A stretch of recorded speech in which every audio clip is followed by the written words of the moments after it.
Hey guys, how's it going? So in case you weren't aware, it appears that the brand new upcoming Creality K2 Plus has been leaked, and it looks like it's going to be featuring a multi-material system in regards to competing, I believe, into the Bamboo Labs 3D printing environment. So it looks like we're finally going to be able to get multi-material systems for anyone that's unable to get their hands on a Bamboo Lab printers, in this case myself. In case you weren't aware, Bamboo Labs are not sold directly to my country, which is Mexico. You have to go through a third party, and you have to pay a pretty hefty premium of paying around double, maybe even sometimes a little bit more than double the price of what the Bamboo Lab like a retail price is.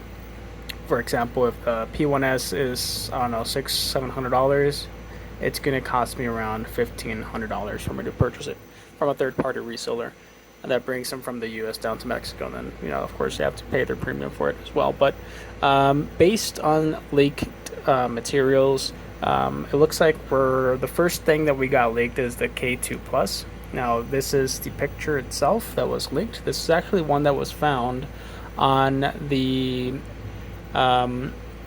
it's a pre-release slicer, the beta version of Creality Slicer, the 5.0, and it looks like people were able to find this printer there. So, as far as what we're known, and this seems to be pretty accurate information. So, of course, the K2 Plus is going to boast a 350 by 350 by 350 millimeter build volume, so it's going to give you a lot of space for really anything you want. It's a heck of a lot. It looks like they're beating Bamboo Lab to the race in regards to having a pretty big printer with a multi-material system. So it looks like Bamboo Lab is going to get beat to it first, unless they somehow provide something beforehand.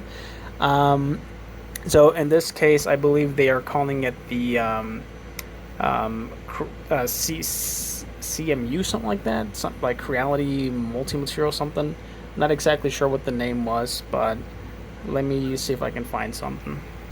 Yeah, so it looks like it's going to be called the CMS, Creality Multi-Material System, apparently. So, and it looks like, based on leaks, it's going to be including a hardened steel nozzle, basically a common stock with the K1s now. Hopefully it's not that unicorn nozzle, but based on the size of that piece right there, it's maybe going to be similar. But yeah, it looks like we're gonna have this released, and also this was already shown on Creality's Facebook page. As far as we're known, it's gonna be released, or at least announced officially, on April 9th. And the price point is estimated to be around the $1,500. So it's gonna be pretty hefty. Hopefully that's not the actual price, but for a printer this big, I mean, I don't know. But depending on the price, I'm gonna see if I can maybe get my hands on one and purchase it. K1 there is running, though. It's not doing bad at all. I've done a lot of tuning to it, and unfortunately, the only thing that it lacks is it's just the VFAs, the artifacts that it creates, the ringing. Fortunately, there's not that much I can do about it. Apparently, it's just the printer it's fault. So hopefully on this printer it's resolved.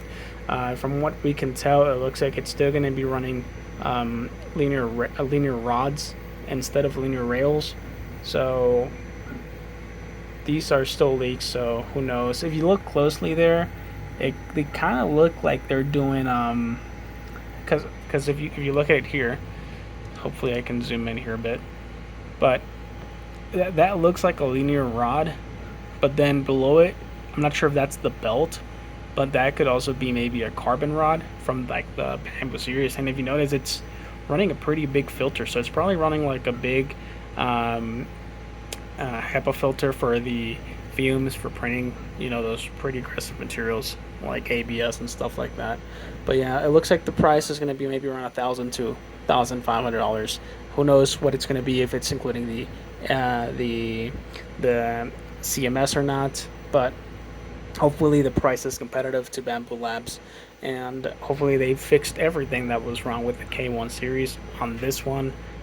But I'm excited. Hopefully somebody gets an early access to it and shows us to it, and shows us what it can do, because this looks like a pretty solid printer now. And well, guess we'll find out on the 9th, see what happens.